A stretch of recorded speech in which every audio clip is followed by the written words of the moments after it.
E o nosso convidado de hoje é fotógrafo, tem 38 anos, rodou o mundo fotografando personalidades da política, do esporte e do cinema.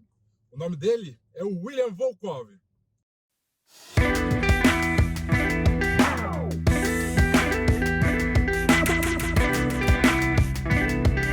Tá chegando aí, ó. Deixa eu colocar isso aqui atrás. Pode colocar. E aí? Tranquilo? Tranquilidade?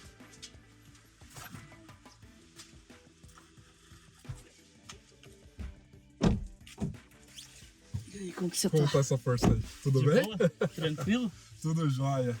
E aí, já se acostumou ao Brasil? Tô já querendo voltar, né? Apesar que eu volto. E aí, como tá essa força, William? Tranquilo, tranquilão. Meu amigo, obrigado aí por me Agradeço. receber e pegar essa carona aqui com o Zero Alguém Entrevista.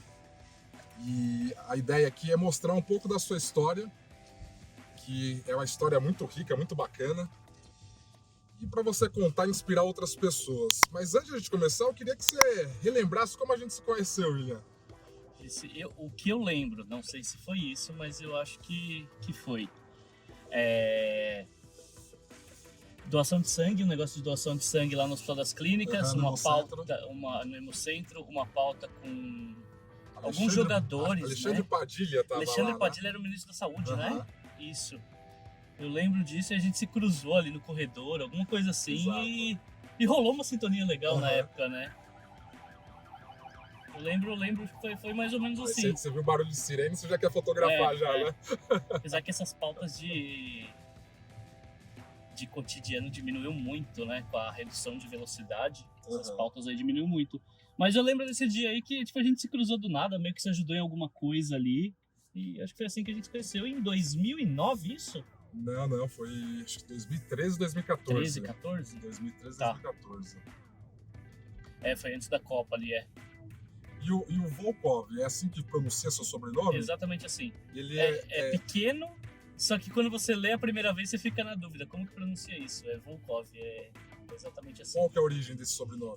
Ele é búlgaro, de Sófia. Minha bisavó é de lá, né? Era de lá. E é isso. E me conta um pouquinho da sua história. Você nasceu de São Paulo, William? Eu nasci em São Caetano do Sul. Aham. Nunca morei em São Caetano, só nasci em São Caetano. Eu nasci em São Caetano em 84. É uma cidade que eu gosto bastante, assim. É também onde fica o cemitério da família, então eu sei que quando eu morrer eu volto para São Caetano. E eu nasci em São Caetano, embora nunca cheguei a morar em São Caetano, morei muito próximo, né? Eu morava ali no Parque São Lucas, que é praticamente divisa com São Caetano. Aham. E minha vida toda morei ali no Parque São Lucas e nasci em São Caetano do Sul. Me conta um pouquinho da sua origem, né? Você falou já que nasceu em São Caetano do Sul. Você veio de família pobre, de família de classe média. Qual que é a história do William até chegar a ser fotógrafo? Eu sou daquela família que na minha casa não tinha nem portão, era a única casa da rua que não tinha um portão. Então, tipo, a família bem humilde, bem pobre. Eu morava, quando eu nasci, né? Morava com a minha mãe, com meus avós e com meus tios ali. Uma família que tinha bastante pessoas na casa.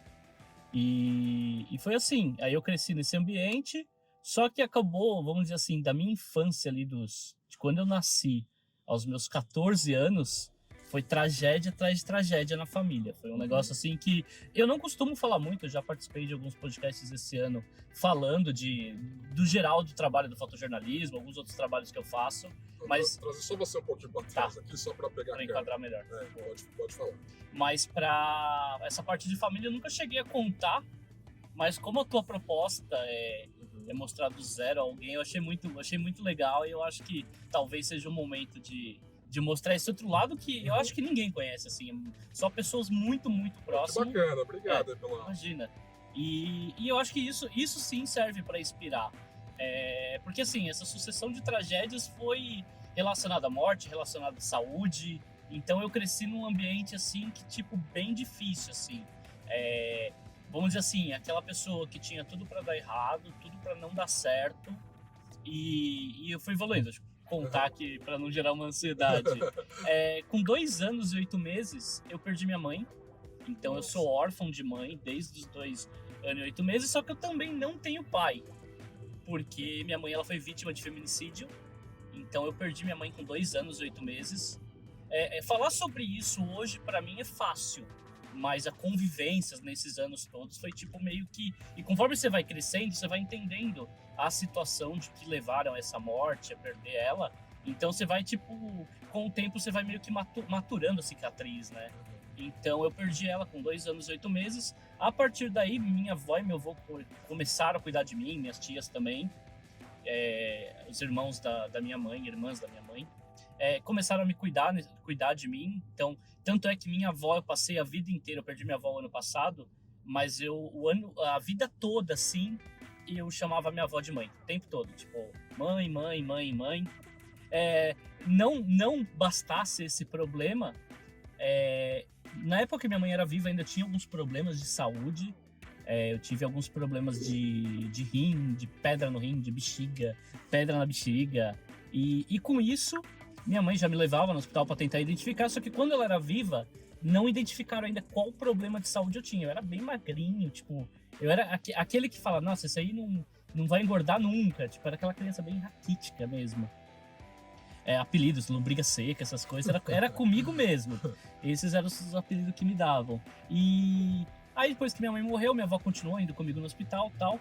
E foi identificado que eu tinha um problema muito sério no rim, que eu precisava tirar o rim.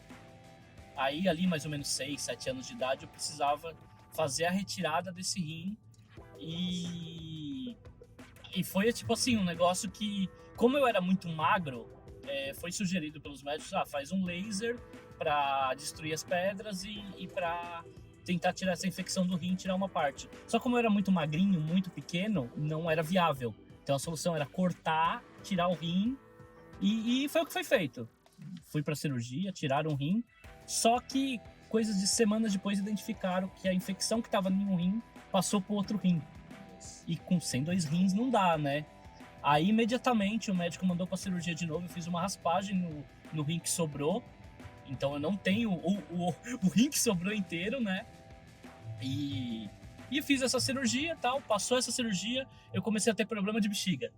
Aí eu comecei a ter pedra na bexiga, aquelas dores que tipo é imensurável para tirar as pedras. E aí o médico sugeriu abrir, tirar as pedras numa cirurgia. Foi mais uma cirurgia. Isso ainda com 6 anos de idade. Entre 6 e 10 anos eu passei por tudo isso. Tirar um rim. O rim eu acho que eu tirei com 8, 9 anos mais ou menos. Eu era bem novinho também. Mas foi tipo 2 anos ali no hospital para ver como que ia ser feito essa cirurgia, que era bem delicada. Tanto a gente não tinha condições de pagar um hospital bom. Então eu passei por muito tempo pelo SUS.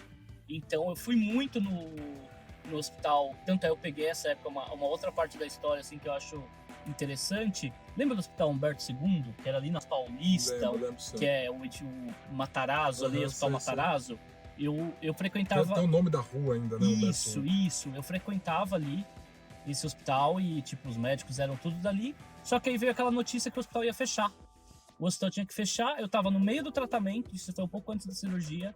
Eu tava no meio do tratamento e ia meio que jogar tudo fora do que eu já tinha feito. Aí um dos médicos sugeriu, ele era um médico do Albert Einstein, ele tipo atendia no Matarazzo, mas também atendia no Albert Einstein.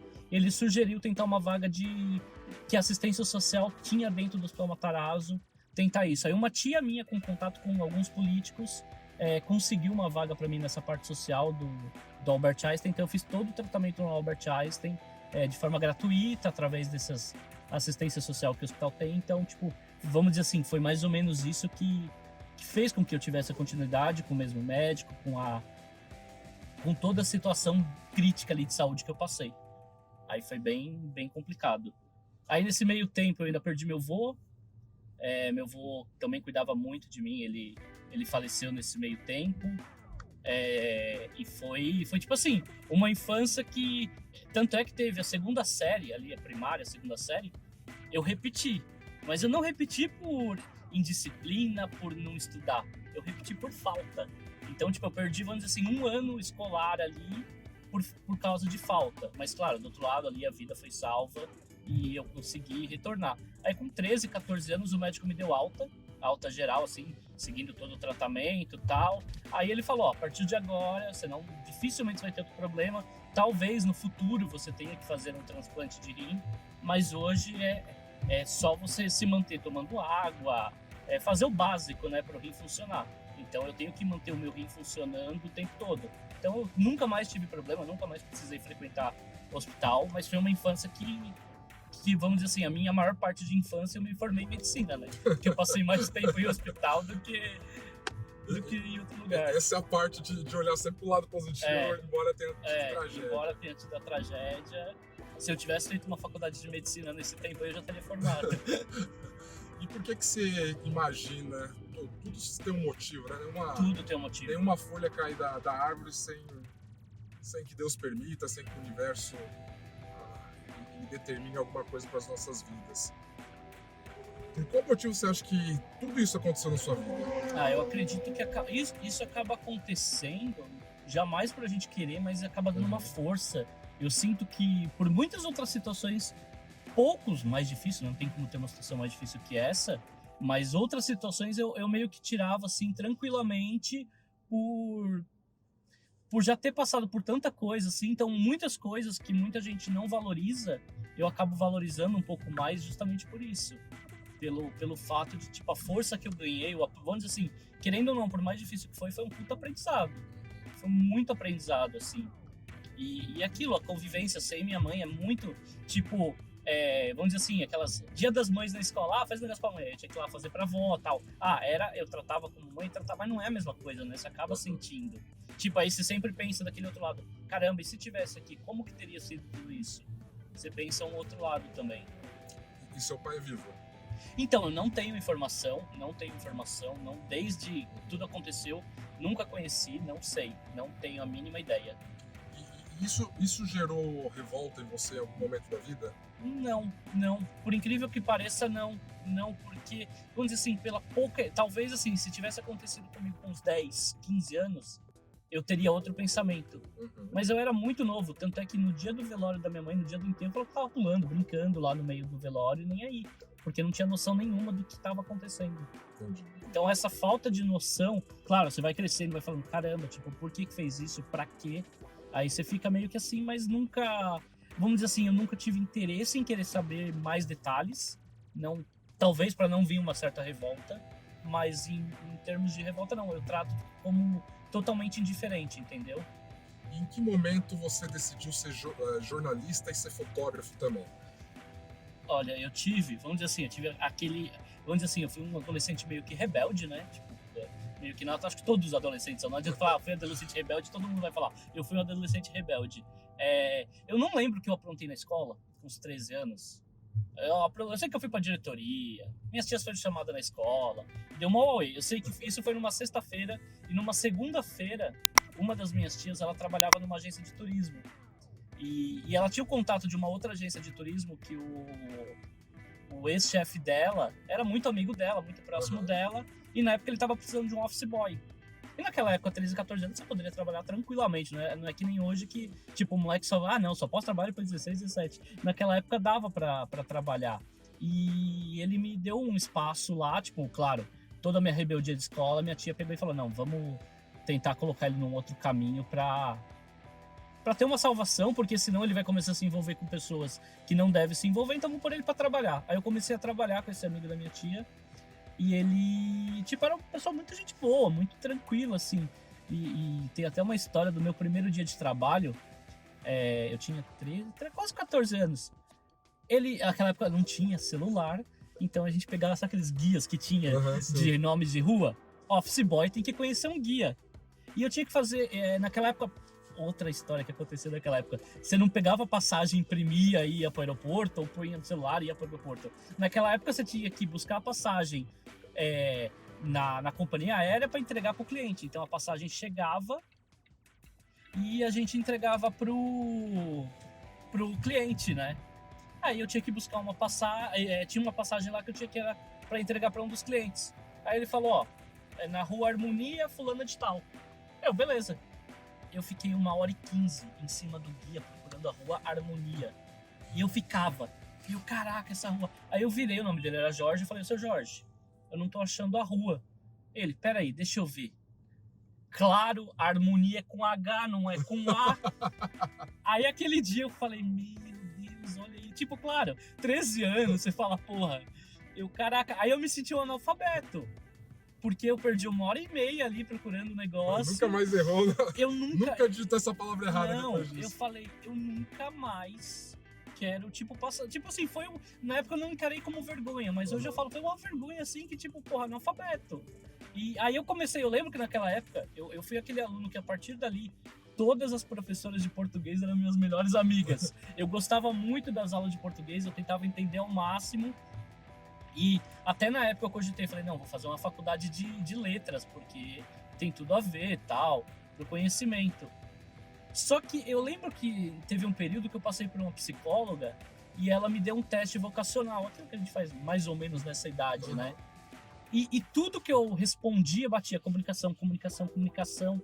E eu, caramba. E eu lembro que nessa mesma época eu via cursinhos de foto.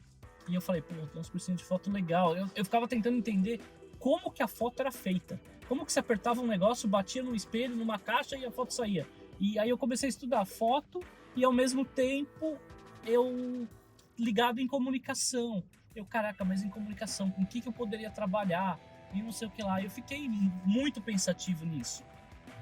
E aí eu meio que acabei o ensino médio. Quando eu acabei o ensino médio, eu falei, não, é o jornalismo, eu vou atrás do jornalismo, quero fazer comunicação. E foi aí que eu comecei a me envolver com o jornalismo, foi nesse momento. Só que assim, todo mundo na época falava, meu, o jornalismo tá acabando. Isso em 2003, 2004, jornalismo tá acabando, não vai funcionar para você, não é um negócio legal, tipo, você não vai ter, vamos dizer assim, você não tem uma expansão, né? É isso. Ou você trabalha numa TV, ou você trabalha num jornal que daqui 10 anos não existe mais, e é isso. Aí eu falei, não, mas é um negócio que eu gosto, tal. Aí eu investi, comecei a fazer jornalismo só que assim, na faculdade você não aprende jornalismo. Não aprende. É chato falar isso, mas assim, você aprende a teoria. Mas o jornalismo é muito prática. Você vai saber na faculdade como que você monta uma lauda, uma pauta. Você sabe como monta a parte teórica. Mas na hora do vamos ver ali na rua, você não tem aquele problema de chuva, você não tem aquele problema de pessoas chatas na rua te incomodando para você ajudar a pensar, fazer um texto. Você não tem muitas coisas que são contra que você só vai aprender na rua a isso. Tem um detalhe da faculdade também que se passa muito tempo para pouca coisa. Você passa um semestre, Exato. um ano para falar uma coisa que hoje em dia você fica monótono. Você aprende no final de semana no curso extracurricular, né? Exatamente, fica muito monótono. E aí eu peguei e comecei a fazer. E aí com o tempo eu fui procurando onde que eu arrumaria emprego, né, nisso, como que eu conseguiria trabalhar. E na época eu não achava nada e tal. E na época eu já estava me interessando muito mais por foto do que aqueles cursinhos que eu tinha feito antes. E eu falei, caraca, como que eu poderia trabalhar no jornalismo envolvendo a fotografia? E foi aí que me ligou o estalo pro fotojornalismo. E eu comecei a conhecer agências que aceitavam foto. Tipo assim, você viu um acidente na rua? Manda tua foto. Aí eu falava, pô, isso aqui é legal. Aí eu comecei a fotografar algumas coisas e mandava. Porra, eu fotografava clima-tempo na Paulista. Tipo, tá chovendo, pessoas com guarda-chuva. Tá sol, pessoas com garrafinha de água na mão. E mandava pra agência meio que assim, vou mandar. E publicava. Eu, tipo, naquela época os jornais eles tinham muito espaço pra esse tipo de pauta. Você ia pro Ibirapuera, fazia as pessoas sem camisa ali e tal. Era uma pauta, tipo, virava uma pauta isso. Aí eu comecei a frequentar protesto, treinos de futebol. Aí eu comecei a ir conhecendo... Você já teve leitura do que se consumia, né? Eu comecei... eu folheava muito jornal também na época. Mas assim, de tipo... Eu não lia o jornal. Eu olhava o jornal, as fotos... e ficava, isso aqui publica, isso aqui também publica. Aí, é fundamental, né? Tem muita gente que não tem essa noção. Não, aí eu comecei a ver o que publicava na época. E era muito acidente de trânsito, essas pautas factual, que é acidente de trânsito, pequenos incêndios, incêndio grande, protestos e tal. Eu comecei a entender o que era a pauta. Tanto é que teve uma pauta que eu fui, na véspera eu tava vendo o jornal, amanhã vai ter malhação de Judas lá no Glicério. Pô, isso aqui dá uma foto legal, vou lá fazer. E era uma pauta que eu ia atrás e, tipo, eu começava a ver o que pode acontecer na cidade no dia seguinte. Eu comecei a fazer muito desse tipo de pauta. Isso era mais ou menos 2007, 2008, mais ou menos. Eu comecei a fazer muito. Em 2008 teve as eleições para a prefeitura. Comecei a pegar a agenda de candidato, eu ia atrás de todos os candidatos. Tinha dia que eu fazia 2, 3 candidatos no mesmo dia. Aí eu comecei a me interessar muito por política. Política é uma área assim que eu gosto muito. E embora o brasileiro não é muito interessado em política, é uma área que eu conheço, eu entendo e eu gosto de fotografar porque rende fotos assim, tipo, é muito doida. Teve uma Nojinho do Dória pra comer pastel, teve, é obra sua. teve uma Francal, que é uma feira de calçados que acontece em São Paulo. O Lula era presidente, eu falei, vou cobrir isso aqui. Aí eu fui lá cobrir. E na época teve aquela história do jornalista que atacou o sapato no Bush, lembra disso? Lembro. Acho que no Oriente Médio ele foi lá, o cara atacou o sapato nele. Era até comediante esse cara, não era? Eu acho que era alguma coisa assim. Eu sei que na Francal, o Lula, com o populismo dele, pegou o sapato na direção dos fotógrafos e fez assim. Pegou bem na minha direção. Então deu uma foto assim que foi capa de tudo quanto é lugar e tal. Aí foi o momento que política era a pauta que eu gostava mais de fazer. Na época também eu comprei uma moto para fazer as pautas de acidente, porque você tá fazendo um acidente, Deslocamento mais rápido. o deslocamento teve enchente em janeiro. Janeiro minha pauta era enchente, fazia enchente quase todo dia. Aquelas enchentes que passavam nos programas policiais da tarde, eu acho que praticamente em todas eu ia. E eu lembro que eu fui uma vez numa enchente e eu não chegava. Eu não conseguia chegar porque o trânsito parado, não ia. Aí eu falei, não, eu preciso de uma moto. Aí eu arrumei uma moto e eu chegava em todas as enchentes. Chegava em todas as pautas rápido. Teve até uma enchente no Aricanduva que eu quase caí de moto lá no meio. E foi um negócio assim que foi bem, vamos dizer assim, para uma evolução esse meu no jornalismo, nesse momento de rua aqui. Que eu fui muito, vamos dizer assim, se aprende muito na rua, né? Eu aprendi mais na rua que em faculdade. Bacana. E aí você viajou, né, para os Estados Unidos e aí entra um negócio muito bacana que eu queria trazer para quem está nos assistindo, como é legal se ajudar, como é legal o network, né? A gente se conheceu, como a gente falou no começo da entrevista, numa pauta de doação de sangue entre torcedores, jogadores Corinthians, Palmeiras e o Alexandre Padilha, era coisa assim, né? Era exatamente isso. E aí isso. depois a gente manteve contato. Eu lembro que eu fui para a Copa de 2014 na Granja Comari. Você me ligou, falando, poxa, tem hospedagem aí, tudo, né? Pediu umas dicas e tal. E aí você, não lembro se você ficou no mesmo hotel que eu, mas enfim, você foi para lá. Depois eu virei correspondente de Paris, você também perguntou como que tava. Eu falei, poxa, aqui, se você vier, vai ter tanto a questão do jornalismo, também a questão de foto artística, para casamento, essas coisas. Você falou, eu quero ir muito para Nova York, E você acabou indo para lá. Nessa época, eu pude contribuir de alguma forma com você. O tempo passou e virou. Foi você que começou a contribuir demais comigo, inclusive nessa última Copa aí de 2022 no Catar. Eu tava, William, como que tá o credenciamento, como funciona isso? Você se tornou expert internacional e isso acho que é muito bacana da contribuição do network entre as pessoas, né? Eu lembro que assim, teve 2011, teve a Copa de 2010.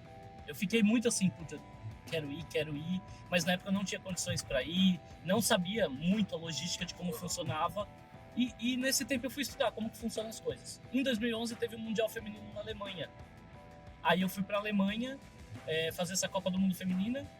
E ao mesmo tempo, na sequência, eu morei por um período ali em 2012, na sequência, eu morei acho que quase um ano em Barcelona. Aí eu já meio que peguei uma bagagemzinha internacional. Fala como você costurou, porque o pessoal em casa acha que é um jornal, vai, banca tudo você. Conta como que é o sofrimento para você. Eu tenho uma parceria, eu tenho uma agência e a minha agência ela tem parceria com algumas agências. Umas agências maiores e com a maioria de jornais, mídia, sites de notícia. Então, as minhas fotos, elas são, vamos dizer assim, vendidas de forma consignada. Então, assim, eu, por exemplo, vou para uma cobertura de Copa do Mundo. eu não tenho alguém bancando, você vai pra Copa, tem alguém bancando. Não, eu não tenho ninguém bancando. Quem vai bancar é se eu vender a foto. Então eu dependo de fazer um trabalho bem executado, entregar de uma forma que eu sei que vai render para conseguir custear uma Copa do Mundo, que é muito caro. Senão é prejuízo. Senão é prejuízo. Então, vamos dizer assim, fui para Barcelona para ter uma experiência mais internacional, conhecer mais, e é uma cidade que eu me apaixonei, tipo, eu não queria nem saber dos Estados Unidos nessa época. A minha esposa, a Vanessa, ela que gostava dos Estados Unidos, ela, não, a gente conheceu os Estados Unidos. Em 2013 a gente teve a oportunidade de ir para os Estados Unidos, e nos Estados Unidos, quando eu cheguei em Nova York, caraca, um dia eu vou morar nessa cidade. Aí todo mundo fala, pô, você foi morar em Nova York, assim, instalou e foi. Cara, eu tive um planejamento, acho que de 2013 a 2016 para conseguir realizar isso. Porque eu sabia que tinha Copa das Confederações do Brasil, tanto é que uma das motivos da minha ida para Nova York foi comprar equipamento, porque a gente fez uma cotação no Brasil, e o valor do equipamento no Brasil saía o preço de uma viagem para Nova York, uma semana de hotel e o equipamento. O que eu ia gastar no Brasil só com o equipamento. Então, meio que essa compra de equipamento eu ainda ganhei uma viagem para Nova York. Foi onde eu conheci Nova York. Aí teve a Copa das Confederações, Copa do Mundo e Olimpíadas. Aí eu e a minha esposa, a gente falou, depois das Olimpíadas, objetivo Nova York. A gente vai morar um período em Nova York. E foi aí que a gente acabou indo para Nova York. Depois da Copa no Brasil foi uma correria doida, assim, mas depois da Copa veio as Olimpíadas, aí teve as Olimpíadas, aí a gente se mudou para Nova York. 4 anos em Nova York. 4 anos em Nova York. Quais foram as principais frias que você entrou e os maiores furos que você teve lá? Teve... Deixa eu ver, de frias, assim, é muita pauta que você chega, pô, vou cobrir. Você se planeja uma semana que vem vou cobrir tal pauta. Você chega lá, não vai rolar, porque nesse espaço só pode ficar os pools são as grandes agências que compram o espaço para ficar ali. Aí você chega na pauta, fica no pior lugar, não tem acesso a nada, faz uma foto ruim, aí você vê que os caras estão numa posição muito melhor, então você pega umas furadas nesse sentido. Cobre Réveillon numa temperatura de, acho que tava menos 13, com sensação de menos 17, então falando em fria, é fria mesmo, literalmente. Pautas assim boas que eu gostei de cobrir mesmo sendo fria. Inverno em Nova York, assim, eu já cobri uma tempestade de inverno que foi muito boa. É uma outra pauta assim que eu me meti numa furada, que eu achei que ia ser uma puta pauta. Teve o furacão Irma, que ia passar pela Flórida. Eu falei, não, eu vou antes pra lá, vou pegar um voo, vou pra Flórida, vou me... Ficar no olho do furacão mesmo. Vou ficar no olho do furacão pra ter umas boas imagens. Cheguei em Miami, consegui carro no aeroporto, porque eu entrei num grupo de brasileiros no Facebook e eu achei um motorista e contratei esse motorista. E aí ele me levou pro centro de Miami, não achava um hotel pra ficar, porque os hotéis não estavam permitindo ninguém, tava tudo evacuado. Qualquer lugar que eu ia tava evacuado. Eu, caraca, o que eu faço? E o furacão acho que ia chegar no dia seguinte, e eu, puta, que furada que eu me meti. E aí eu falei, não, me leva pra um abrigo, já que não tem hotel, eu vou estar aqui mesmo, me leva pra um abrigo. Ele me levou pra o primeiro, não, tá cheio. Aí eu expliquei, eu sou jornalista, eu quero cobrir a reação das pessoas aqui. Aí o cara falou, não tem como, tinha que ter solicitado antes, está cheio, alimentação cotada já, tudo que não dá é que aí, vamos pro outro. A gente foi pro outro mais longe, tinha vaga nesse outro, e eu falei, não, vou ficar aqui, era uma escola. Tinha mais acho que de 1.500 pessoas obrigadas lá, tudo morador da região, foram tudo para essa escola. Aí eu comecei a fotografar as pessoas ali, mas era aquilo, era uma foto tipo as pessoas deitadas no corredor, as pessoas se alimentando, tipo, não era nada impactante. E assim, foi uma cobertura legal, ok, beleza. Aí no dia seguinte, não que eu quisesse que tivesse um puta estrago e tal, mas tava um furacão vindo, tem o que tá na notícia. O furacão simplesmente se disseminou, não teve o furacão e a pauta meio que morreu ali. Aí no dia seguinte eu tava em contato com um amigo meu lá, ele, vem pro meu apartamento, você passa um dia aqui e depois você volta, tal. Aí eu peguei e fui pra lá. Cheguei no apartamento dele, era no andar 50. Aí quando eu cheguei lá, ele falou, ó, a gente vai ter que subir de escada, porque cortaram a energia do prédio. Aí beleza, subi 50 andares. Nossa. Foi assim, tipo, horrível. Cheguei morto lá em cima já, não tinha dormido nas melhores condições. Estourou alguma coisa de cano no apartamento dele. Descer. Inundou o apartamento dele, molhou o tapete tudo, os móveis. O apartamento inundou. Tivemos que evacuar do apartamento. Aí eu tive que ir para um hotel. Que aí já estavam... Na verdade, sim, os hotéis grandes não estavam recebendo. Mas tinha um hotel, aqueles hotéis padrão americano que mais parece um hotel. Uhum. Eu falei, é aqui mesmo que eu vou ficar. Aí eu fiquei, era um quartinho totalmente assim... bem simples, mas beleza, tem uma cama aqui, um chuveiro. O cara só falou, o chuveiro vai estar com água gelada porque a gente não tem energia. Tá sem energia em tudo. E a temperatura lá tava em torno de... Não, a temperatura tava boa, tava um clima tipo uns 30 graus, assim. Aí eu consegui tomar um banho gelado mesmo, tava precisando de um banho, já tava acho que 2, 3 dias sem banho. Aí beleza, eu falei, vou tomar um banho e vou sair pra comer. Isso era umas 6h30, 7 horas. 7 horas eu saio do hotel, começo a andar na rua, do nada, uma sirene nas minhas costas. Policial, você não tá vendo? A gente tá em toque de recolher. Não pode sair. Você é da onde? Você tá onde? Não sei o que. Ela falou, não, tô no hotel ali, eu só vou ali buscar comida. Tá tudo fechado, não tem nada aberto. Isso não é pra ficar andando e não sei o que lá. Volta pro hotel. Aí, beleza. Aí, quando eu tô voltando, passa mais 2 viaturas. Go home, go home. Eu, caraca, velho, que furada. Aí eu falei, cara, eu vou ter que dormir. Não tem outra alternativa. Falei com o cara do hotel, o cara falou, não tem onde buscar comida.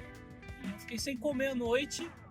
Aí eu acordei, acho que era 6 da manhã, eu apaguei, acordei 6 da manhã e saí desesperado atrás de comida e foi muito furado, assim, tipo, uma cobertura extremamente furada. Mesmo com o furacão já Sim, deixando de existir, o toque de recolher ele manteve. E o inglês nessa época? Era ruim. É que assim, mais um desafio, né? o inglês assim, vamos dizer assim, dessa escola que eu fiquei, eu consegui até falar em espanhol com as pessoas. Porque Miami a galera fala muito espanhol. Então nesse sentido eu não tive muito problema. Mas o inglês, tipo, em alguma situação, principalmente com autoridades ali, policiais, às vezes alguma pessoa que não era latina, eu tinha que forçar o inglês ali e explicar a situação. Tanto é que no dia seguinte que eu fui pra casa de uma amiga, ela falou, se você pedisse comida pro policial, ele ia trazer aqui pra você. Se você explicasse melhor a tua situação, ele ia vir aqui e ia trazer comida pra você. Aí eu falei, se eu tivesse com o inglês melhor ali daquela época, eu não teria esse problema. Porque eu ia falar, eu estou com muita fome, fiquei o dia inteiro na Mas escola. nada como aprendizado. O próximo furacão, Não. fome você não vai passar. E me conta sobre, depois você também encontrou o Bruna Marquezine e Sasha. Eu tinha que... A Bruna estava naquela fase de namoro com o Neymar e ela estava indo para Nova York. Aí eu peguei e falei, vou tentar fazer umas fotos dela e tal. Aí eu sabia onde a Sasha morava. Aliás, em Nova York todo mundo sabia, tanto é que a Sasha mudou. E aí eu fui lá fazer a Bruna Marquezine.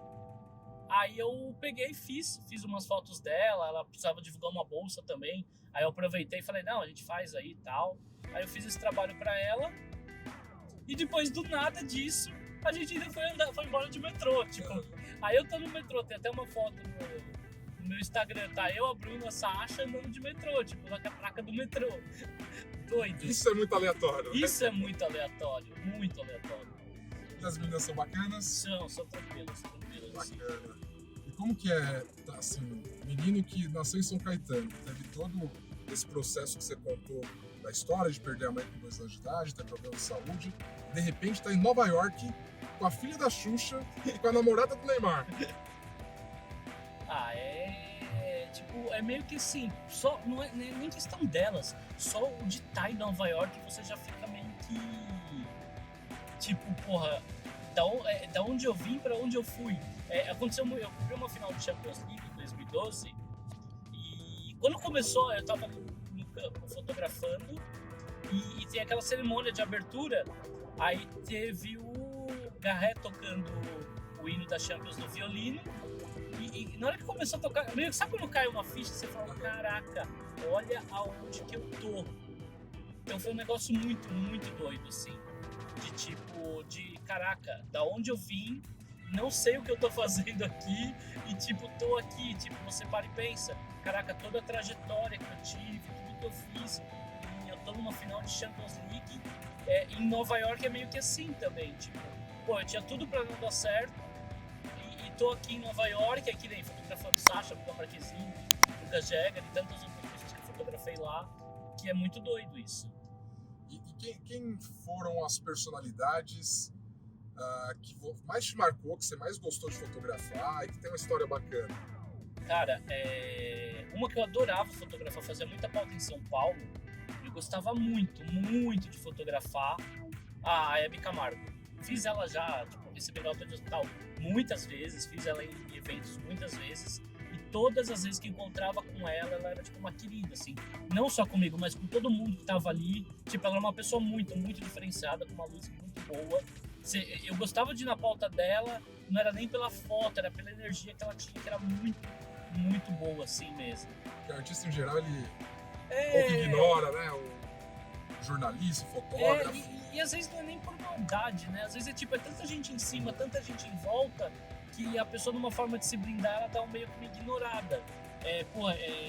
Teve uma vez um lançamento de livro que eu fotografei na Livraria Cultura, e acho que tava o Zete lá, e pô, eu sou da geração do São Paulo campeão mundial 92, 93.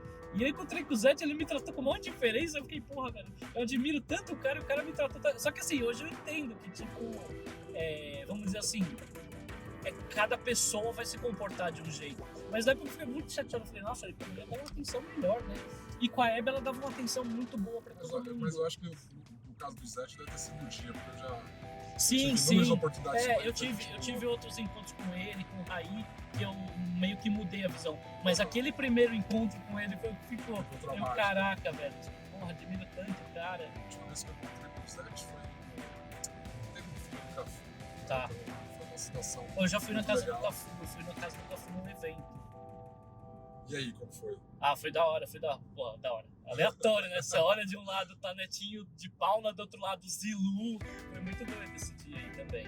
Capita é demais também. Ele é muito humilde também, muito humilde. E aí você teve Barack Obama, Zidane.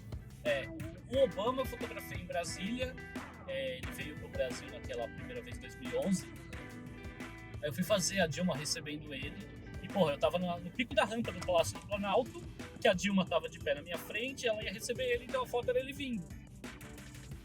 Na hora que você vê a cabecinha dele subindo a rampa, e você vê ele crescendo ali na tua frente, você fala, caraca, Obama.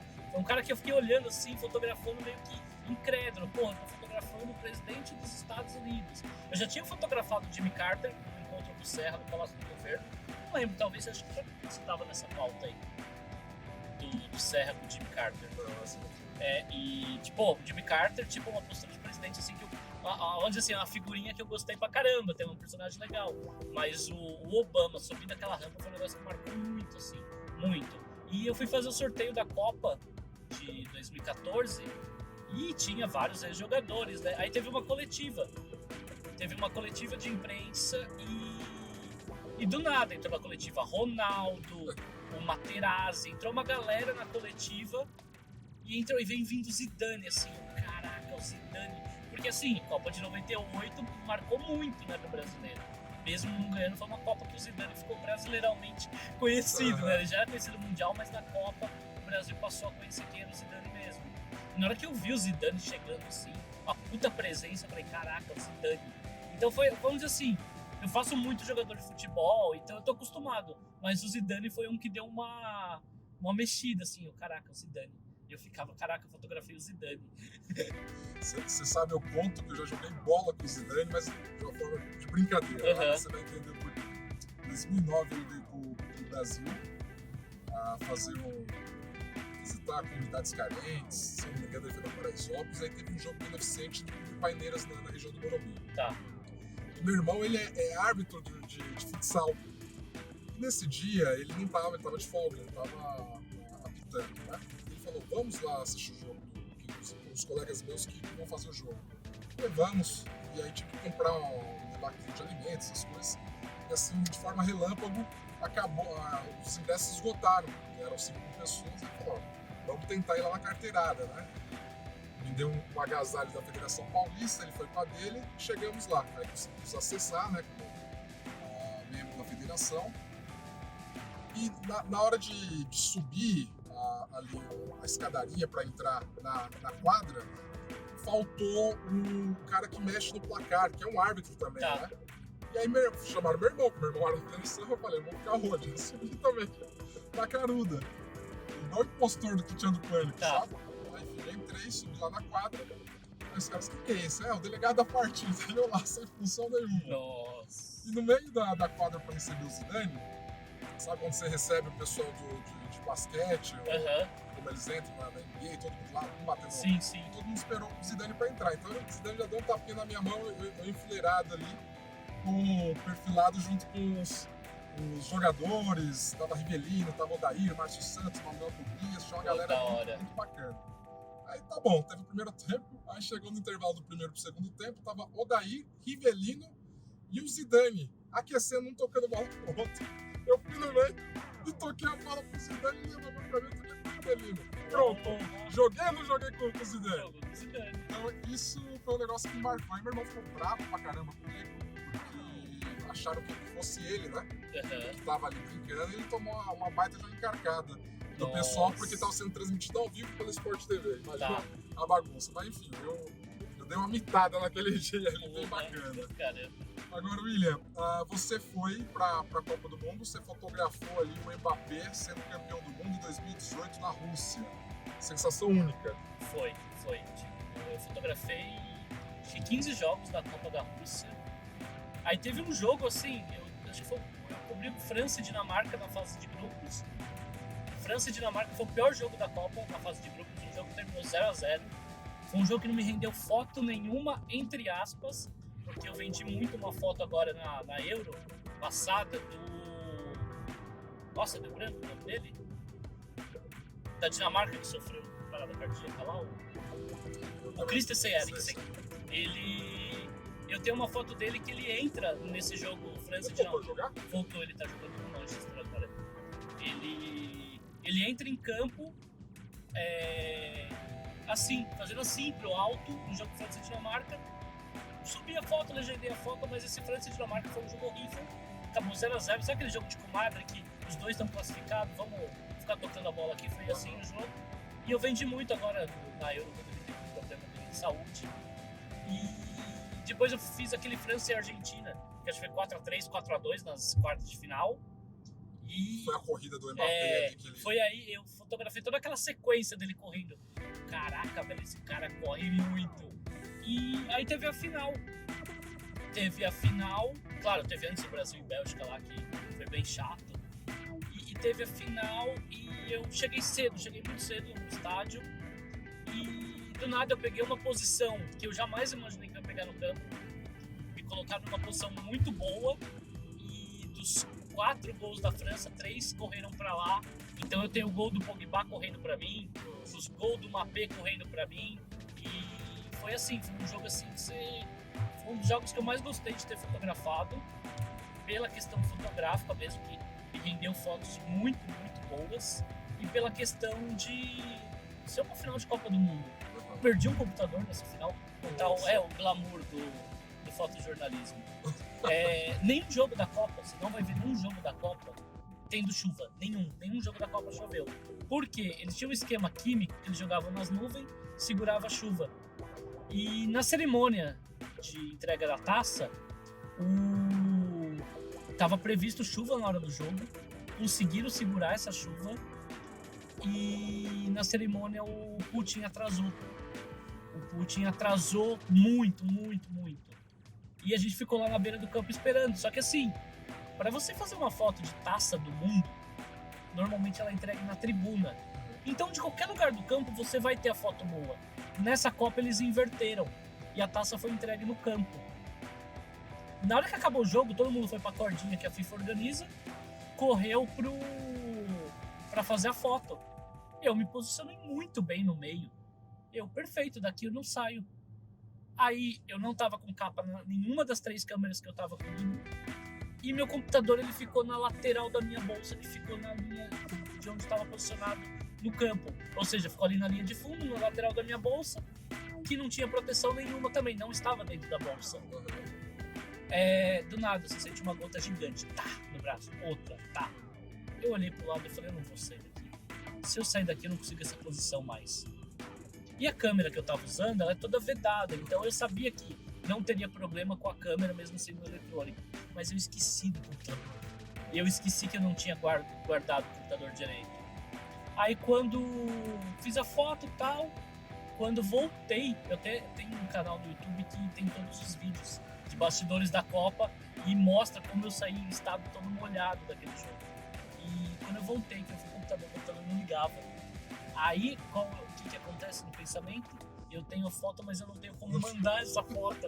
Como que eu vou mandar? Eu tenho uns amigos fotógrafos mexicanos, eu falei, meu, pelo amor de Deus, me ajuda a transmitir isso aqui.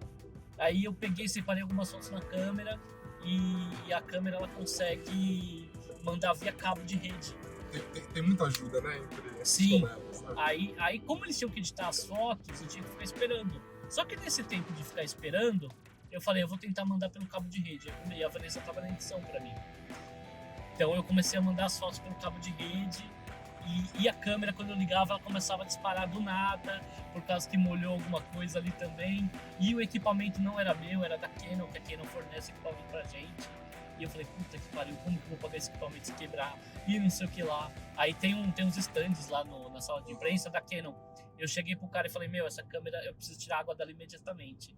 Aí o cara pegou e falou, você vai levar pro hotel ela, porque eu ia entregar ela só quando eu voltasse, né?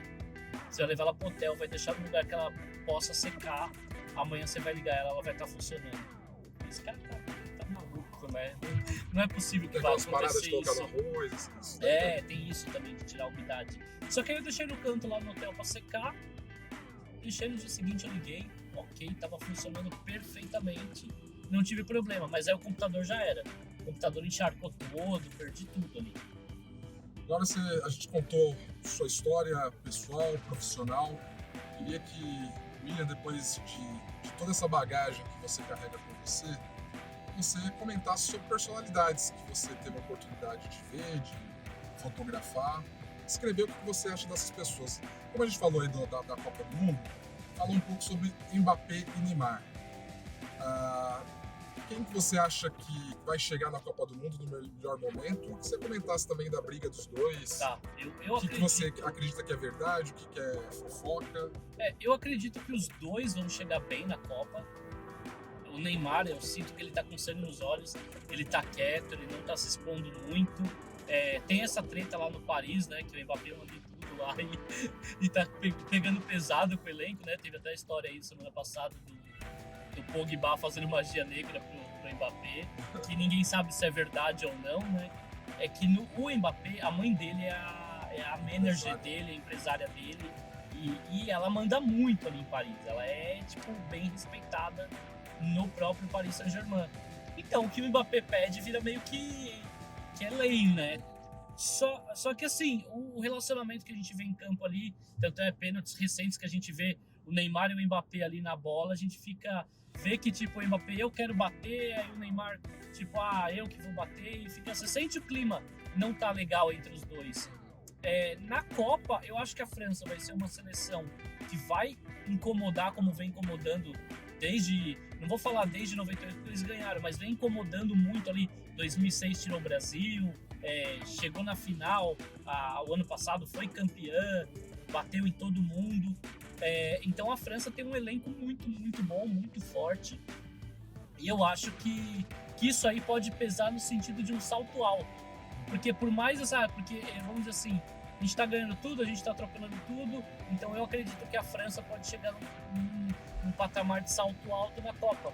Toda a seleção que chegou como favorita não deu muito certo. Exatamente. E o Mbappé ele se destacou em 2018, mas ele não era protagonista, a partir dali que ele começou. A partir dali que geralmente quando chega um protagonista, como foi com o Messi, Cristiano Ronaldo, o próprio Neymar, os caras não deram muito certo, né? É. E agora ele chega como protagonista Com cobrança. e com a cobrança maior que ele não teve em 2018. Exatamente, ele chega com esse peso nas costas e eu acho que esse peso aí pode atrapalhar a França na Copa. Eu não vejo eu vejo a França ali entre as 8 seleções, sim, mas eu não vejo a França como campeã de novo.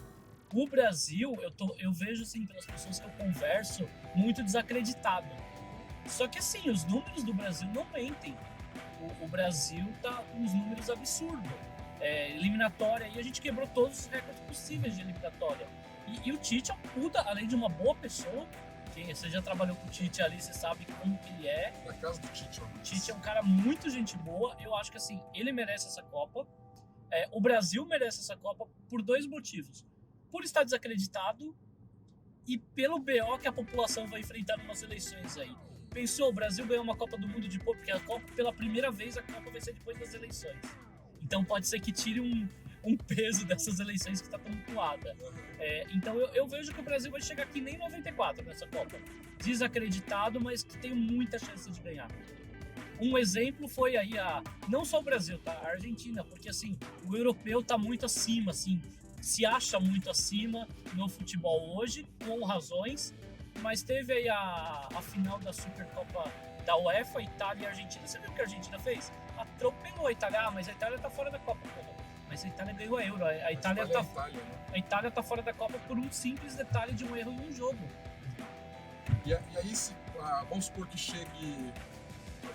Eu tô eliminando outros jogadores que podem ser destaques na Copa, como é o caso do Messi, entre outros, né?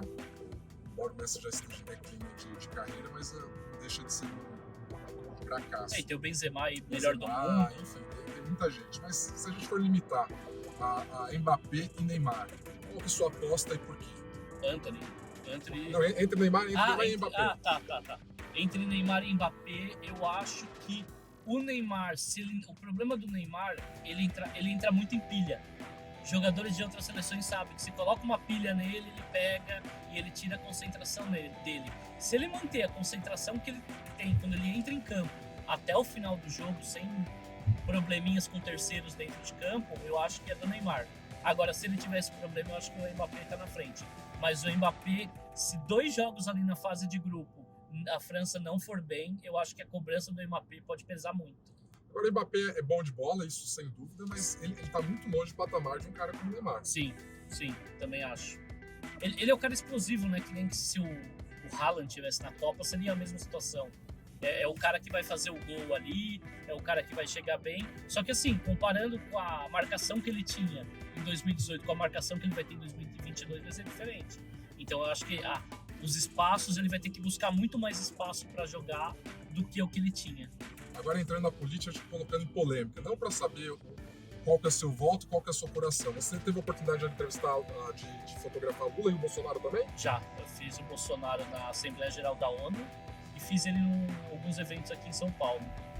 Qual dos dois você teve a experiência mais bacana e que você acha, não que seja a sua preferência, mas que você acha por N motivos aí que vai ser o próximo presidente?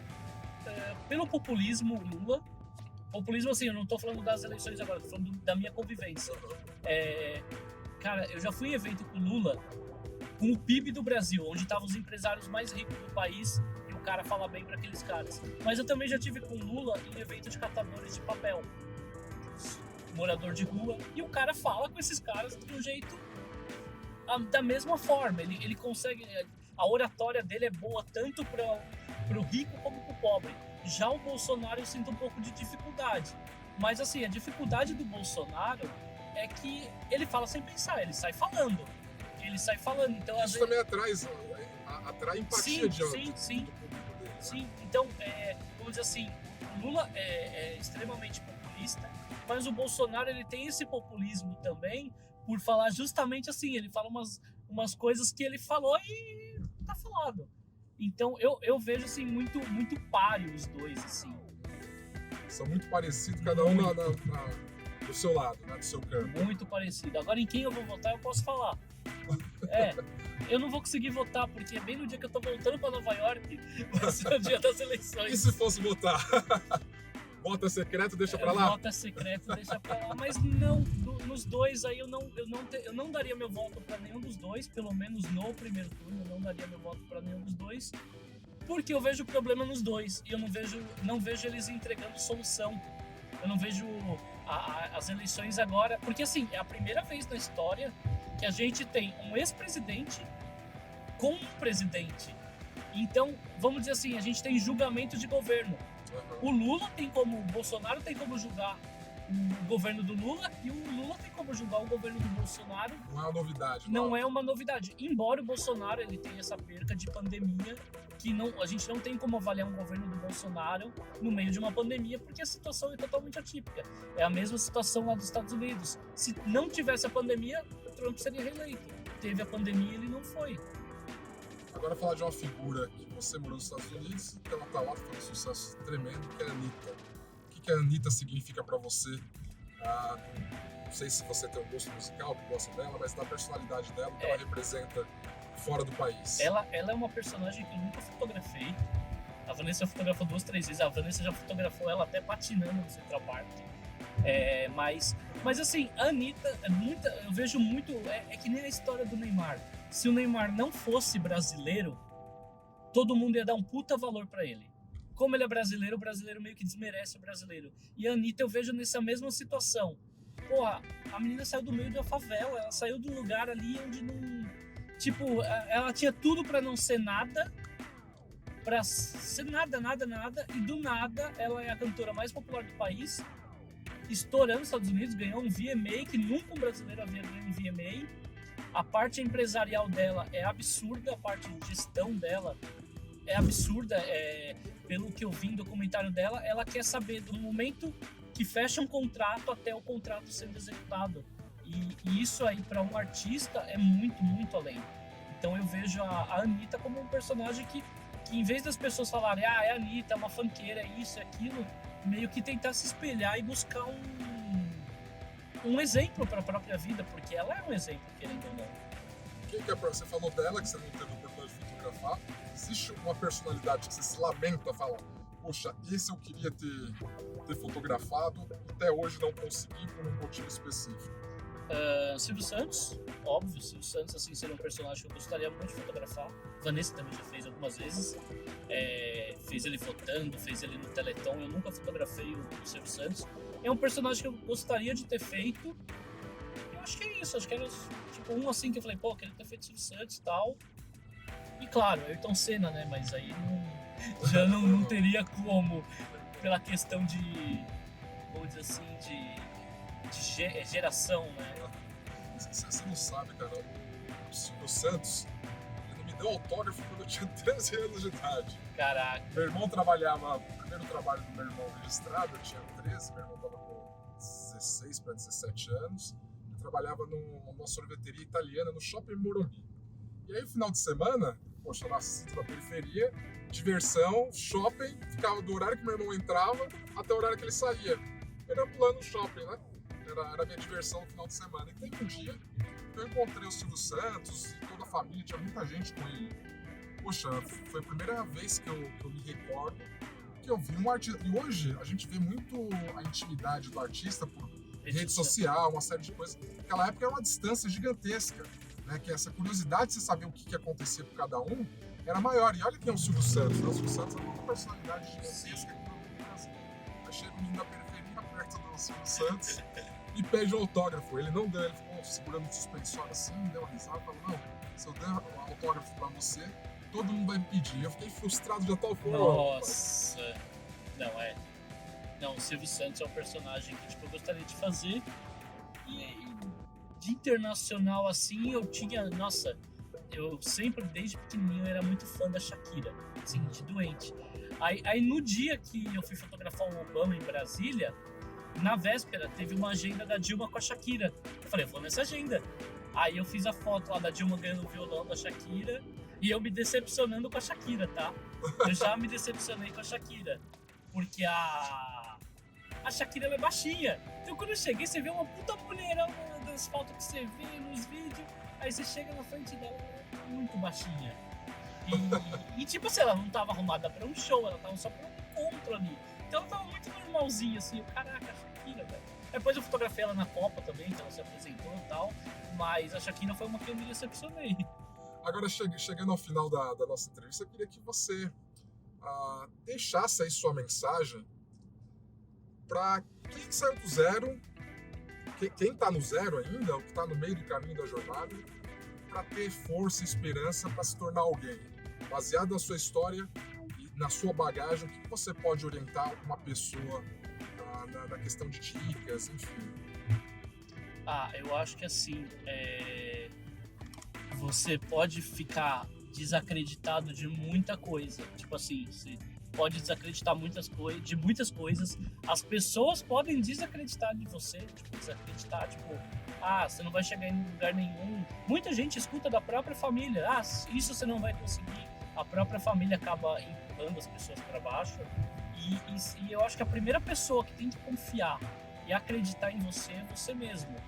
Então, a melhor opção que você pode ter é você acreditar em você. Eu acho que isso é muito válido. Se eu não tivesse acreditado em nenhuma loucura assim minha, eu vou para tal lugar, puta, eu não tenho condições, não vai dar certo. Se eu chego com esse pensamento, esquece. Não vai dar, não vai funcionar. Eu vou dar um exemplo recente. A minha chance de ir pro Qatar nessa Copa tava assim. Eu até cheguei a comentar com você, tá um absurdo os preços. Tá bem complicado, eu não vou conseguir ir.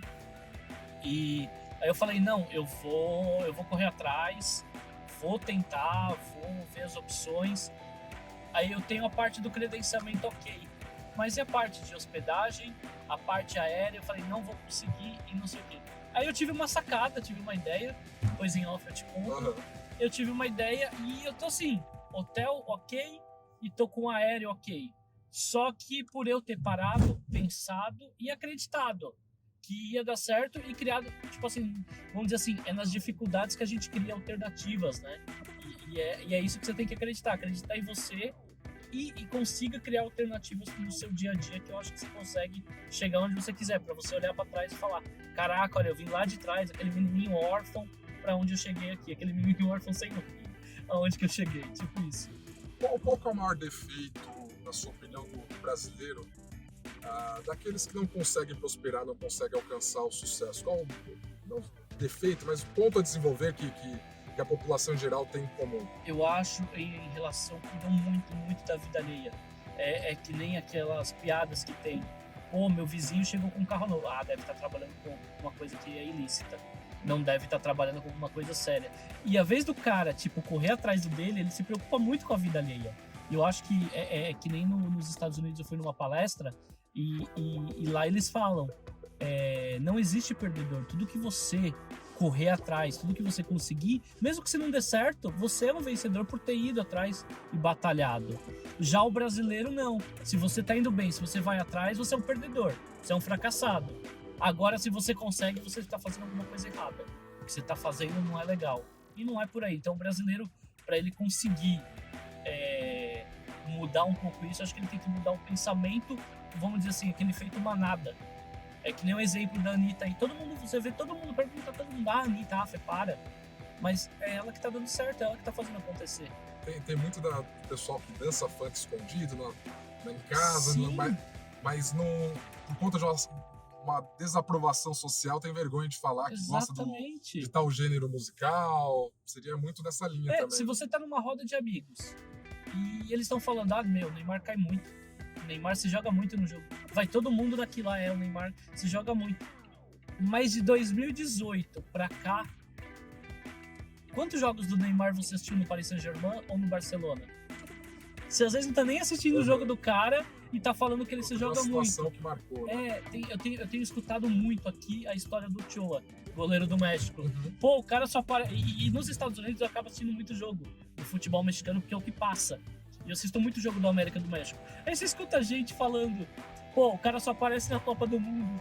Não, velho, o cara tá fazendo milagre no gol lá, pegando bola pra caramba. E vocês só falam que ele aparece na Copa. Então às vezes você não vê o que tá acontecendo e acaba levando para um outro lado. E para você, William, para fechar aqui, o que é ser alguém? Ser alguém é você pegar e batalhar muito e mostrar que O mais importante é você ser alguém para você primeiro e conseguir explanar isso para fora e ser alguém que possa transmitir uma inspiração, porque assim, com as redes sociais hoje, antes as pessoas compravam livros, as melhores coisas para se fazer. Aí você ia lá e lia, pô, esse cara aqui escreveu isso. Agora você vai na tua rede social e coloca uma conquista, coloca alguma coisa. Certamente, eu já tive história de tipo, recente, teve um menino que me encontrou no jogo e falou: cara, eu comecei a fotografar porque eu vi você postando sobre foto.